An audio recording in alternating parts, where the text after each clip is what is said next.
एक युवक बहुत परेशान था। वह अपने जीवन में कुछ गलती कर चुका था, जिसके कारण वह अपराध बोध से दबा जा रहा था।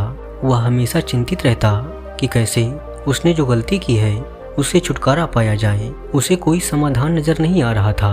आखिरकार उसने सोचा कि मैंने जो गलती की है उसे छुटकारा पाने का एक ही तरीका है कि मुझे यह जीवन छोड़ देना चाहिए और आत्महत्या कर लेनी चाहिए। ऐसा सोचकर वह युवक आत्महत्या करने के लिए निकल पड़ा। वह अपने लिए एक उचित स्थान ढूंढने लगा। उसने एक जंगल में एक पेड़ देखा, उस पर रस्सी का फंदा लगाया और उस पर लटक गया। वहां से एक गुरु अपने शिष्यों के साथ गुजर रहे थे। उन्होंने उस युवक को देखा तो उस युवक को बचा लिया और उसे फंदे से उतार लिया। कुछ देर बाद उस युवक को होश आया और होश में आने के बाद वह रोने लगा और कहा, आज मैं अपनी गलतियों को सुधार रहा था और आपने मुझसे वह मौका भी छीन लिया। आपको पता है कि आत्महत्या करना इतना आसान नहीं होता। जैसे तैसे करके मैंने हिम्मत जुटाई और आपने वह मौका भी मुझसे छीन लिया। मैं अपनी गलतियों पर पछता रहा हूँ। मुझ जैसे इंसान के लिए कोई माफी भी नहीं है। गुरु उस युवक को अपने आश्रम में ले आए। युवक ने सोचा क्यों न गुरु से ही अपनी समस्या का समाधान पूछ लिया जाए। युवक ने कहा, भंते, आपने मुझे आत्महत्या करने से रोक लिया, लेकिन मैं अपनी गलतियों के पछतावे में जल रहा हूँ। मैं जिंदा नहीं रह सकता और आपने मुझे मरने नहीं दिया। अब आप ही मेरी समस्या का समाधान कीजिए। कैसे मैं अपनी इस पछतावे भरी जिंदगी से बाहर आ सकता हूँ? गुरु ने कहा, तुम सोच रहे हो कि मैंने यह क्यों किया, कैसे किया, क्यों नहीं रुक पाया?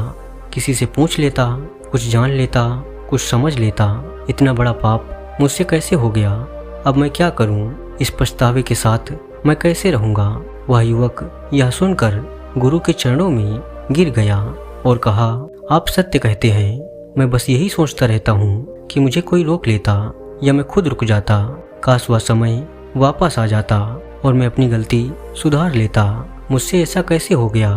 पर पछतावे के अलावा अब मैं कुछ नहीं कर पा रहा हूँ। गुरु ने कहा, तुम जो सोच रहे हो कि ऐसा हो जाता, वैसा हो जाता, कुछ हो जाता, क्या तुम्हारे ऐसा सोचने से जो हो चुका, क्या तुम उसे बदल सकते हो? युवक ने कहा, नहीं, मुझसे जो हो चुका है मैं उसे चाहकर भी नहीं बदल सकता, क्योंकि वह तो हो चुका।